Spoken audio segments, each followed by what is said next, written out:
기쁨에게 오신 모든 분들을 주님의 이름으로 환영합니다.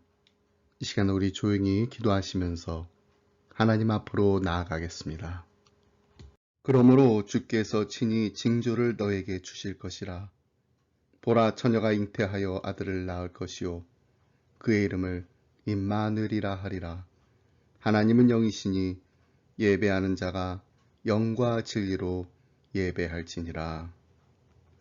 사랑과 은혜가 풍성하신 하나님 아버지, 독생자 예수님을 세상에 보내주신 날을 기념하는 성탄절을 목전에 두고 저희들이 대림절 마지막 주일 예배를 드립니다. 우리의 입술을 열어 홀로 구원자 되시는 성부 하나님을 찬양하게 하옵소서. 우리의 마음을 열어 겸손하게 인간의 몸을 입고 이 땅에 오신 예수님을 영접하게 하옵소서. 우리의 귀를 열어 오늘도 성령님께서 들려주시는 진리의 말씀을 듣게 하여 주옵소서. 성삼위 하나님께만 온전히 영광 받으시는 예배가 되기를 원하오며 예수님의 이름으로 기도드립니다. 아멘.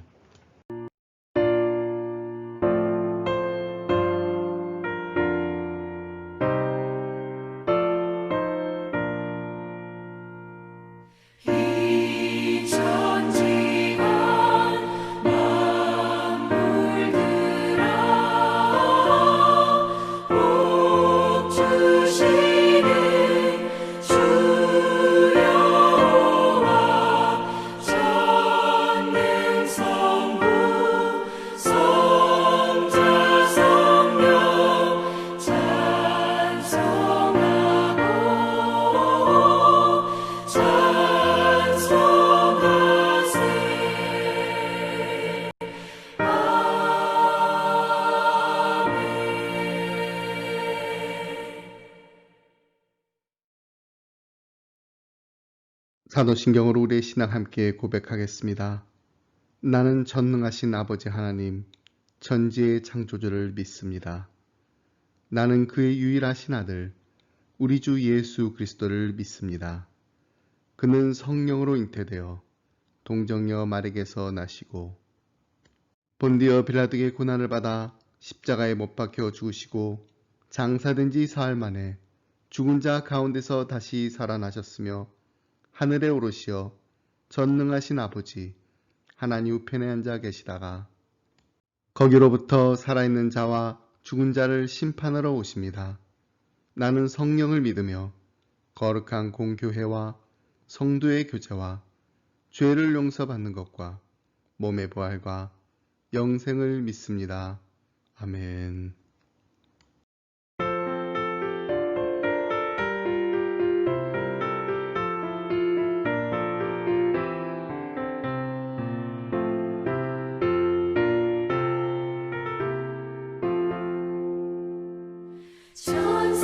천사들의 노래가 하늘에서 들리니 산과들이 기뻐서 메아리 쳐울린다.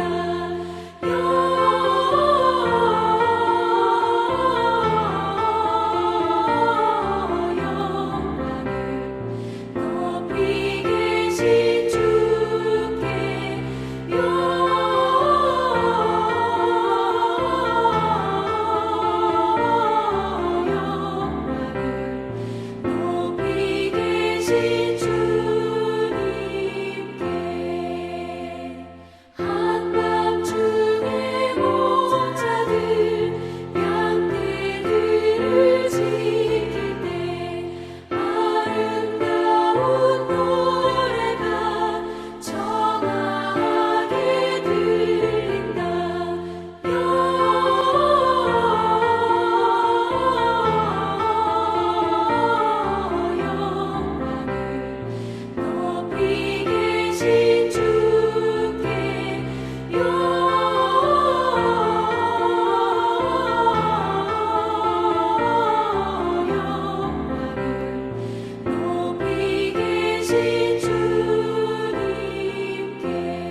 계신 주님께 구유 안에 누이신 어린 아기 예수께 우리들도 다 함께 기쁜 찬송 부르자.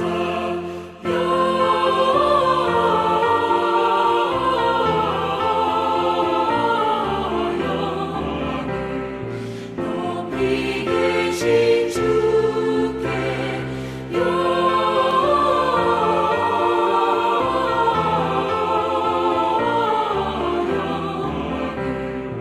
높이 계신 주님께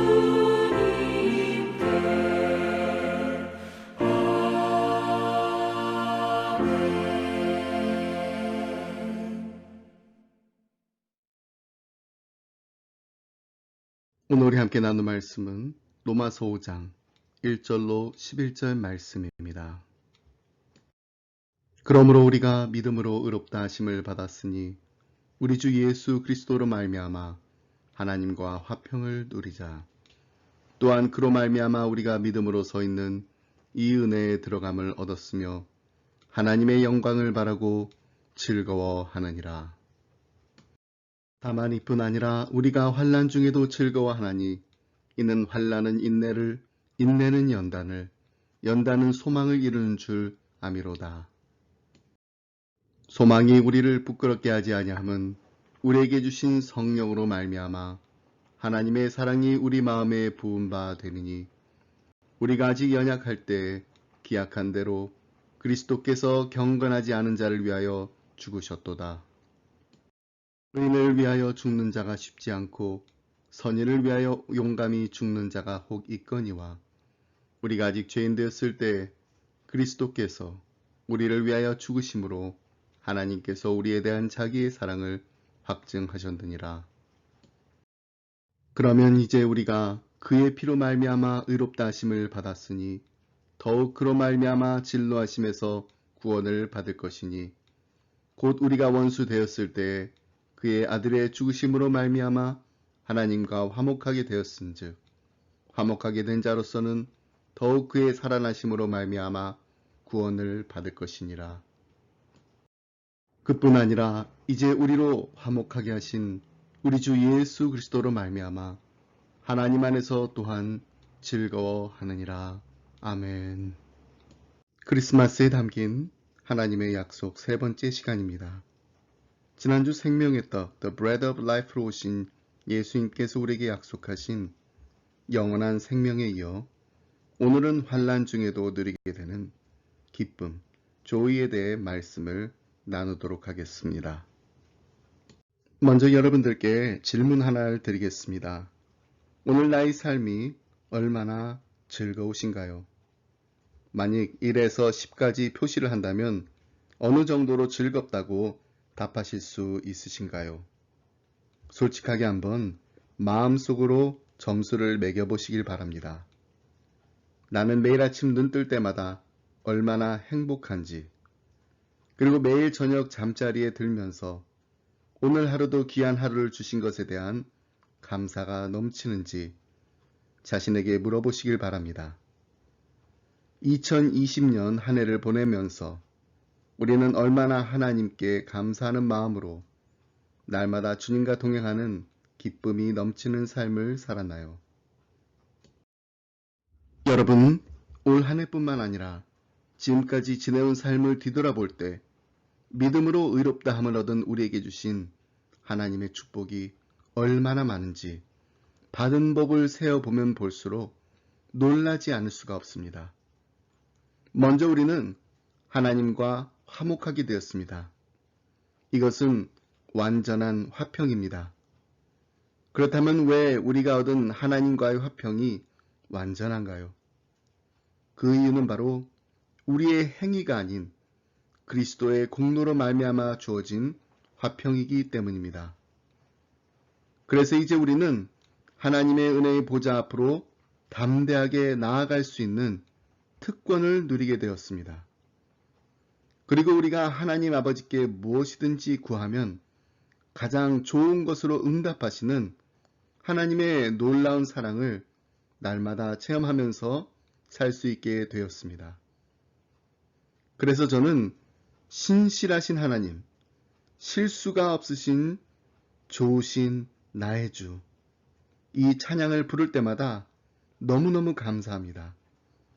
왜냐하면 나의 반석이신 하나님께서 행하신 모든 것이 완전하고 나의 생명 되신 하나님께서 내게 행하신 일을 감사 찬양하는 삶을 살 수 있기 때문입니다. 여러분, 이처럼 하나님께서는 그리스도로 말미암아 하나님과 화목하게 되는 완전한 화평을 누리게 하셨을 뿐만 아니라 우리가 이 땅에 사는 동안 날마다 하나님 아버지의 사랑을 체험하며 실수가 없으신 좋으신 우리 주님과 동행하는 기쁨을 우리에게 허락하셨습니다. 자, 그렇다면 어떻게 우리는 이 기쁨을 날마다 누리며 살 수 있을까요? 먼저 우리가 하나님께서 우리에게 선물로 주신 기쁨을 이 땅에서 마음껏 누리려면 우리가 당하는 환난의 목적을 이해해야 합니다. 우리 크리스천들이 항상 기쁘게 살아야 함에도 불구하고 정말로 기쁨이 넘치는 삶을 사는 크리스천들이 많지 않음을 보게 됩니다. 왜 그럴까요? 그 이유는 몇 가지 오해가 있기 때문입니다.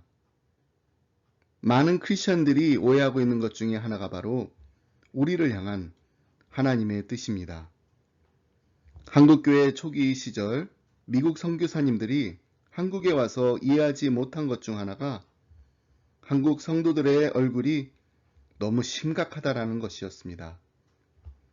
사람들이 교회에 오기만 하면 목 놓아 울었습니다. 물론 우리는 회개하며 뜨겁고도 간절하게 기도해야 합니다. 우리가 지난주 매일 성경으로 묵상했던 역대하에 나오는 요시야 왕 시대의 백성들처럼 대제사장 hil기야가 성전 보수 공사를 하다가 발견한 율법책을 서기관을 통해 전달해 읽었을 때 왕이 옷을 찢어가면서 회개하고 그 말씀을 다시 온 백성들을 불러 모아 왕이 직접 읽었을 때 이들이 전심을 다해 말씀에 순종할 것을 약속했던 것 같이 우리도 회개하고 순종하고 다짐하며 결단해야 합니다. 이런 영적 대각성이 교회 안에서 계속해서 일어나야 합니다. 다시 한국 교회 초기 시절로 돌아가겠습니다.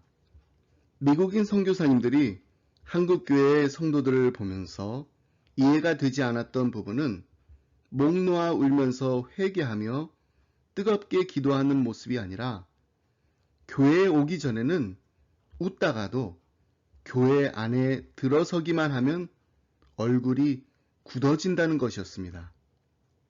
왜 그랬을까요? 그 이유에 대해서 연구한 논문에 의하면 그 당시 한국 교회와 사회가 유교적 영향을 많이 받았기 때문이라고 설명합니다. 옛날 우리나라의 양반들은 기쁘거나 슬픈 일이 생겨도 그것을 금방 얼굴에 나타내서는 안 되었습니다. 그래야 점잖은 선비로 여겨졌습니다. 비가 와도 천천히 걸어야 하고 뛰지 않아야 합니다. 한여름의 더위가 아무리 기승을 부려도 옷차림을 허술하게 하는 일이 허락되지 않았음은 물론입니다. 이런 제약들이 다른 일반 서민들이 보기에는 말 그대로 제약일 수밖에 없었지만 선비들 자신에게는 소위 천한 상것들과 구별되는 행위들이었습니다. 그런데 이런 유교적인 영향을 받은 한국교회가 그동안 믿음이 좋다고 여겨지는 성도의 모습을 잘 웃지도 않고 점잖게 말하고 행동을 하는 모습으로만 그려왔다라는 것입니다. 이것은 뭔가 잘못된 것입니다. 하나님께서는 우리에게 봉사와 충성과 희생과 열정을 원하십니다. 그러나 이것이 하나님께서 우리에게 원하시는 전부는 아닙니다. 지난주 생명의 떡으로 오신 예수님에 대한 말씀을 나누면서 오병이어를 드린 소년의 그림을 보여드렸습니다. 이 어린 소년이 예수님께 보리떡 5개와 물고기 2마리를 드릴 때 봉사와 충성과 희생과 열정만 가지고 드렸을까요? 아닙니다. 이 소년에게는 무엇보다도 자신이 가지고 있는 것을 주님께 드릴 수 있다는 기쁨이 넘쳤을 거예요. 지난해 성탄절 예배를 드리면서 우리 기쁨의 교회 주일학교 학생들이 핸드벨 연주를 하고 나서 함께 찍은 사진입니다. 열심히 연습을 해서 아름다운 연주로 하나님께 영광 드리고 함께한 우리 모두에게는 성탄의 기쁨이 넘치는 시간이었습니다. 저는 그날 아름다운 연주뿐만 아니라 행복한 미소가 우리 자녀들의 얼굴에 가득해서 얼마나 감사했는지 모릅니다. 저는 우리 아이들이 억지가 아닌 정말로 마음에서 우러나와 환하게 웃으며 주위 사람들에게 기쁨을 나누어주며 사는 모습을 보고 싶습니다. 모든 부모님들의 마음이 다 그렇지 않을까요? 하나님 아버지의 마음도 그렇습니다. 무엇이 정말로 하나님의 뜻인가요? 성경에 분명하게 우리를 향하신 하나님의 뜻이 나타나 있습니다. 데살로니가전서 5장 16절로 18절 말씀입니다. 항상 기뻐하라. 쉬지 말고 기도하라. 범사에 감사하라. 이것이 그리스도 예수 안에서 너희를 향하신 하나님의 뜻이니라. 여기서 기뻐하라는 말씀이 가장 처음에 나온다는 것을 유념하시길 바랍니다. 하나님께서 정말로 사랑하는 자녀인 우리에게 바라시는 것이 무엇인지 말씀해 주고 있습니다. 그것은 바로 항상 기뻐하는 것입니다. 여러분, 구원받은 하나님의 자녀라면 한 가지 특징이 나타나야 합니다. 기뻐해야 합니다. 삶이 즐거워야 합니다. 날마다 주님과 동행하는 기쁨이 넘쳐야 합니다. 이 놀라운 축복을 누리는 우리 기쁨의 가정들이 다 되시길 간절히 소원합니다. 그런데 하나님께서 우리에게 선물로 주신 이 기쁨을 이 땅에서 마음껏 누리기 위해 우리가 하지 말아야 할 오해가 하나 더 있습니다. 그것은 바로 우리가 당하는 환난에 대한 오해입니다. 여러분, 구원을 받은 우리도 이 땅을 살아가면서 어려움을 당한다는 것입니다. 구원받아 하나님의 자녀가 되어도 아무리 열심히 기도를 해도 환난을 당합니다. 이것이 성경이 가르치는 바입니다. 환난은 우리에게서 기쁨을 빼앗아 갑니다. 몸이 아프면 모든 게 힘이 듭니다. 경제적으로 궁핍하면 인생이 사막과 같습니다. 가정이나 자녀에게 문제가 생기면 기쁨이 다 사라져버리고 맙니다. 이것이 바로 환난의 위력입니다. 모든 사람이 환난 앞에서 무력해집니다. 그런데 상담학자들은 믿지 않는 사람들보다 믿는 사람들이 환난을 잘못 대하게 되면은 아픔이 더 크다고 말합니다. 그 이유는 많은 크리스천들이 고난을 당할 때 부정적인 생각을 마음에 떠올리기 때문입니다. 지금 내가 겪고 있는 환난을 하나님이 나를 멀리하고 계신다라는 증거로 받아들인 것입니다.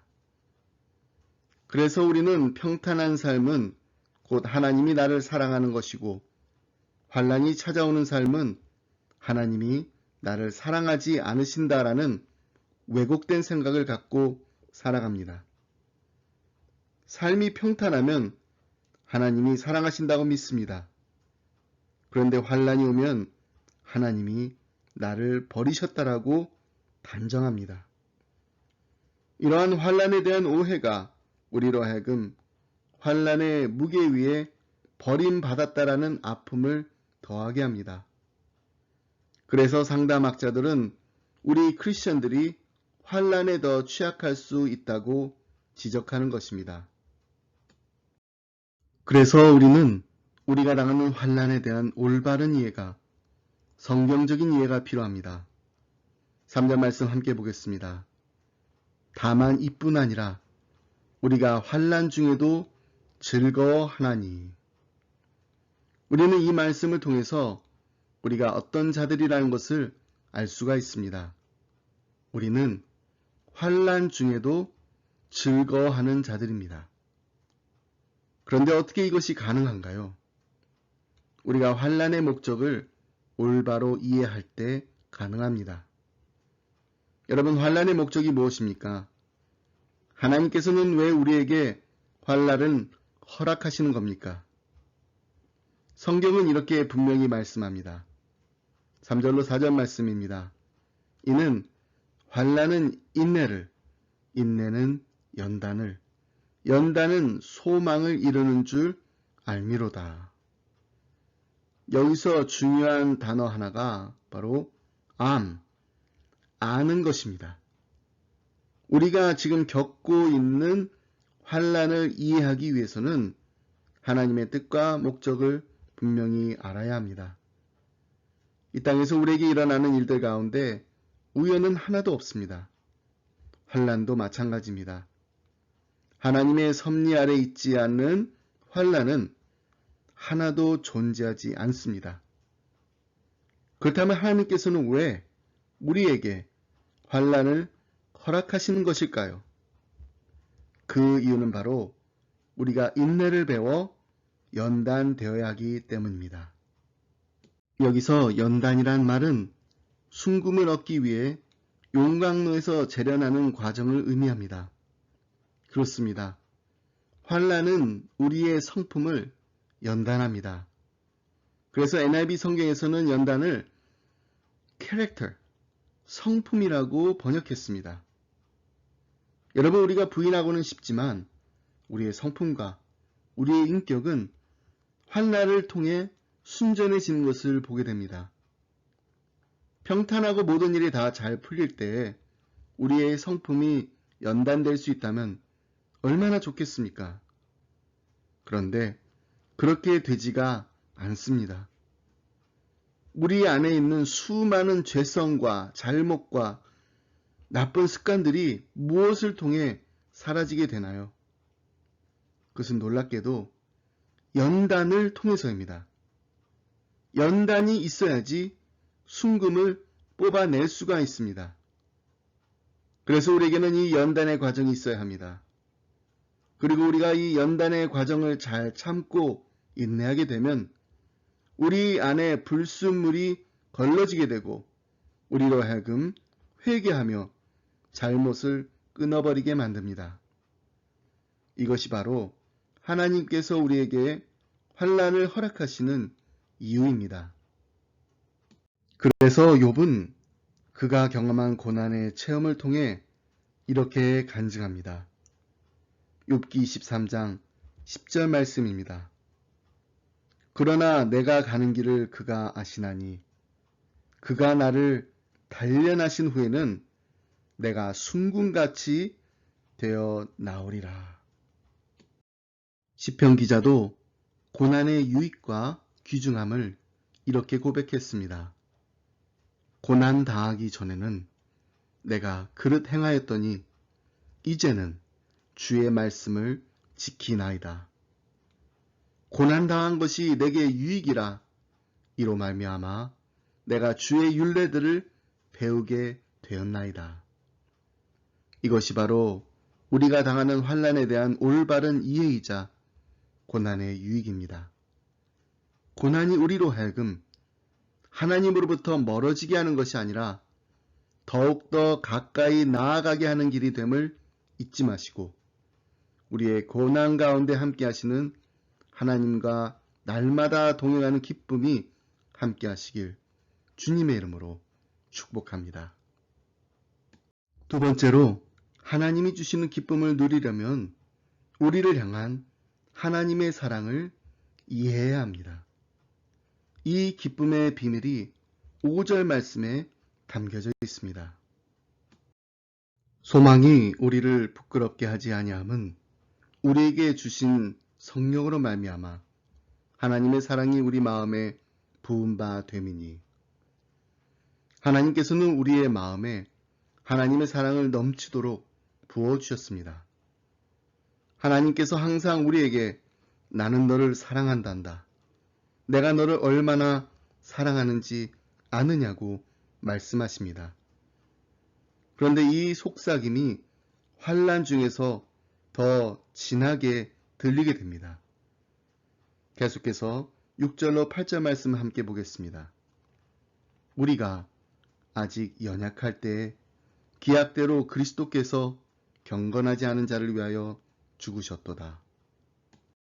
의인을 위하여 죽는 자가 쉽지 않고 선인을 위하여 용감히 죽는 자가 혹 있거니와, 우리가 아직 죄인 됐을 때에 그리스도께서 우리를 위하여 죽으심으로 하나님께서 우리에 대한 자기의 사랑을 확증하셨느니라. 우리가 연약할 때에 하나님께서는 자신의 사랑하는 아들을 십자가에 못 박아 죽게 하셨습니다.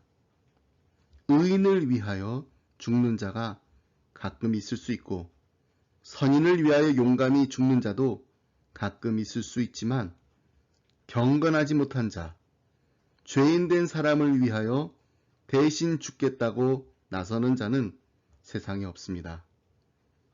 그럼에도 불구하고 예수 그리스도께서는 나 같은 죄인을 구원하시기 위하여 십자가에 못 박혀 죽으셨습니다. 하나님께서는 하나밖에 없는 독생자를 버리시고 대신 약한 우리를 품에 안으셨습니다. 이것이 바로 하나님의 사랑입니다. 우리는 예수를 믿고 나서 이 사랑을 알게 되었습니다. 하나님이 얼마나 나를 사랑하시는지를 비로소 깨닫게 되었습니다. 하나님께서는 우리에게 이 놀라운 사랑을 주셨고 우리에게 천국의 영광을 약속하셨습니다. 그러므로 우리는 이보다 더 좋고 이보다 더 놀랍고 이보다 더 소중한 것이 없다라는 것을 믿어야 합니다. 그리고 그 믿음대로 사는 모습을 보여줄 수 있어야 합니다. 어떻게 해요? 환난 중에서도 기뻐하는 우리의 삶을 통해서 그렇게 할 수 있습니다. 제가 평소에 존경하는 김동호 목사님의 짧은 간증을 읽은 적이 있습니다. 제가 목사님의 간증문을 읽기 전까지는 이런 분은 절대로 낙심하거나 절망하실 분이 아니라고 생각했습니다. 그만큼 카리스마가 넘치는 목사님이십니다. 은퇴하신 뒤에도 암 투병을 하시면서 계속적으로 열정적으로 인터넷 방송을 통해 날마다 말씀과 간증을 나누고 계시는데요. 김동호 목사님이 목회를 하시면서 정말로 억울하고 힘들었었던 일을 기억하면서 나누신 이야기입니다. 저도 인터넷 악성 댓글 때문에 큰 상처를 입은 적이 있습니다. 교회 개척하고 얼마 안 되어서 있었던 일인데 제 연봉이 1억이 넘는다고 알려지면서 교회 홈페이지가 그에 대한 비난과 성토로 도배가 되었습니다. 저는 받아본 적이 없는 1억 때문에 아주 죄인이 되어버렸습니다. 당시 8,000개 정도의 글이 올라오는 바람에 교회 서버가 제대로 돌아가지 않을 정도였습니다. 그런데 바보같이 제가 그 글을 다 읽었습니다. 그리고는 병이 났습니다. 밖에 나가기가 싫고 먹기도 싫었습니다. 사람이 싫어졌습니다. 순간 내가 병이 들었구나 싶어서 신경정신과에 찾아가 상담을 받으려고 했습니다. 감사하게도 곧 좋아지긴 했지만 그때 이러다 사람이 죽을 수도 있구나 하는 것을 느꼈습니다. 정말 곧 죽을 것 같이 힘들었습니다. 골리앗을 만난 것 같았습니다. 악성 댓글들은 골리앗만큼 능력이 있었습니다. 사람을 죽일 수도 있는 능력이었습니다. 악성 댓글뿐만 아니라 인생에서 겪는 실패, 외로움, 감당 못할 비난들, 우리가 보면 감당 못할 골리앗입니다. 그러나 우리 뒤에 계시는 든든한 하나님 때문에 그를 향해 칼과 단창을 던질 수 있는 것입니다. 그리고 잠을 이루는 것입니다. 여러분, 예수님 믿는다고 다 부자 되는 것도 아니고, 예수님 믿는다고 다 건강해지는 것도 아니고, 예수님 믿는다고 다 형통해지는 것도 아닙니다. 예수님 믿어도 어려움을 많이 당합니다. 하지만 이 모든 고난과 역경이 하나님께서 우리를 죽이시려는 게 아니라 우리를 강하게 하려고 주시는 훈련입니다. 그래서 사도 바울이 이는 환난은 인내를, 인내는 연단을, 연단은 소망을 이루는 줄 알미로다라고 말한 것입니다. 유명한 기독교 변증가였던 C.S. 루이스가 이런 말을 했습니다. 예수 믿는 사람에게 있어서 기쁨은 대문자로 표현할 수 있는 삶이다. 또한 진정으로 신뢰할 만한 기독교, 하나님을 영화롭게 하고 세상을 흔들어 놓는 기독교는 그 중심에 기쁨을 갖고 있다. 여러분, 왜 우리에게 있어서 기쁨이 대문자로 표시됩니까? 대문자는 주목하게 할 때, 강조하고 싶을 때, 중요성을 나타내고 싶을 때에 사용하는 것입니다. 예수를 믿는 우리가 세상에서 특별히 표나게 보여줄 수 있는 것이 있다면 그것은 바로 기쁨입니다. 세상 것으로 좋아하는 기쁨이 아니라 하나님의 영광을 바라고 기뻐하는 것입니다. 그래서 우리는 가난해도 즐거워합니다. 우리는 병들어도 하나님 앞에서 기뻐하고 감사합니다. 우리는 이 세상에서 성공하지 못했어도 기뻐하고 즐거워합니다. 왜? 어떻게 그렇게 할 수 있나요? 우리 주님의 영광이 우리 앞에 있기 때문입니다. 이것이 바로 세상 사람들 앞에 내놓을 수 있는 우리 삶의 대문자입니다. 환난과 역경 가운데서도 우리의 머리로는 도무지 이해할 수 없는 사랑으로 우리와 함께 하시고 동행하시는 하나님 안에서만 누릴 수 있는 참 기쁨이 넘치는 기쁨의 가정들이 되시길 주님의 이름으로 축복합니다. 말씀했습니다. 지난주 사랑하는 성도님이 주님의 품으로 돌아가셨습니다. 지난 여름부터 암투병으로 치료받으시다가 아드님과 따님이 사는 덴버로 가셔서 남은 시간을 가족들과 함께 일주일 동안 보내시다가 하나님께서 정하신 연수를 다해 아버지께로 돌아가셨습니다. 우리 기쁨의 교회에서 처음 세례를 받으신 성도님이기에 더 많이 우리의 기억 속에 남고 짧은 시간이었지만 함께 기도하며 예수님을 구주로 영접하고 믿음의 고백을 하실 수 있었다는 게 얼마나 감사했는지 모릅니다. 세례 받으시기 전에 이런 말씀하신 게 지금도 기억납니다. 목사님, 저는 욥의 고난을 통해 하나님을 더 간절히 찾게 되었습니다. 내게 왜 이런 고난을 주시는지 저는 잘 모르겠습니다. 하지만 제게 조금이라도 더 살 수 있는 시간을 주신다면 정말로 열심히 하나님을 믿고 교회에서 열심히 봉사하며 살고 싶습니다. 그리고 세례를 받으시고 휴스턴을 떠나시기 전에 다시 한번 뵐 수 있는 시간이 있었는데 그때도 이런 말씀 하셨습니다. 목사님, 제가 병이 나아서 휴스턴으로 다시 돌아오게 되면 정말 열심히 교회에 나와 봉사하겠습니다. 성도님이 남기신 마지막 유언과 같은 이 말씀이 얼마나 저를 기쁘게 했는지 모릅니다. 그리고 얼마나 감사했는지 모릅니다. 하나님께서 이분을 이토록 사랑하시는구나. 하나밖에 없는 독생자를 이 땅에 보내셔서 아낌없이 십자가에 내어주신 그 크신 하나님 아버지의 사랑을 입은 자만이 할 수 있는 아름다운 헌신의 고백을 하나님께 드린 것입니다. 성탄절을 맞아 그리고 다가오는 새해를 준비하면서 다시 한번 성령으로 말미암아 우리의 마음에 부어주신 하나님의 사랑이 얼마나 크고 놀라운지를 다시금 깨닫게 되는 기쁨의 성도님들이 되시길 간절히 소원합니다.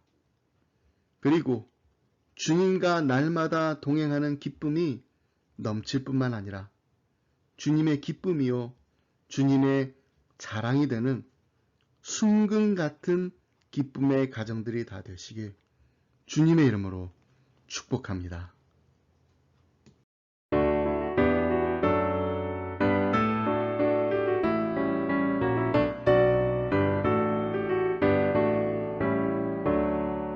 기쁘다 구주 오셨네 만 백성 맞으라 온 교회여 다 일어나 다 찬양하여라 다 찬양하여라 다 찬양하여라 구세주 탄생했으니 다 찬양하여라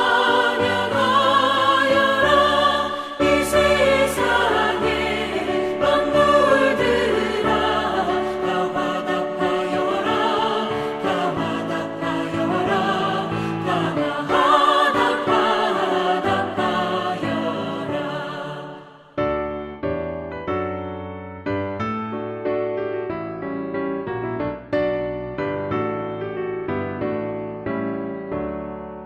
온 세상 죄를 사하려 주 예수 오셨네 죄와 슬픔 몰아내고 다 구원하시네 다 구원하시네 다 구원하시네 은혜와 진리 되신 주 다 충만하시니 만국 백성 우주 앞에 다 경배하여라 다 경배하여라 다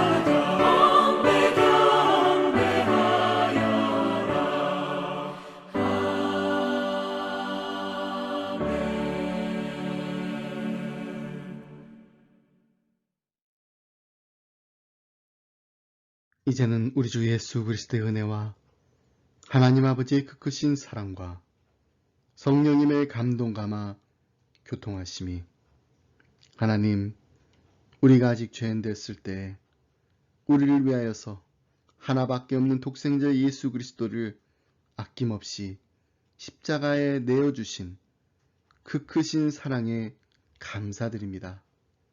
우리의 마음에 부으신 하나님의 사랑이 얼마나 크고 놀라운지를 다시금 깨닫게 해주시니 감사합니다. 성탄의 기쁨을 나누며 새해를 맞이할 준비를 하며 주님의 기쁨이요 주님의 자랑이 되는 순금 같은 우리 가정이 되게 하여 주시옵소서. 간절한 마음으로 기도하며 이 자리를 떠나는 사랑하는 성도인들과 가정과 생업 위에 그리고 주님의 몸된 교회 위에 지금으로부터 영원토록 함께 하시길 간절히 축원하옵나이다. 아멘.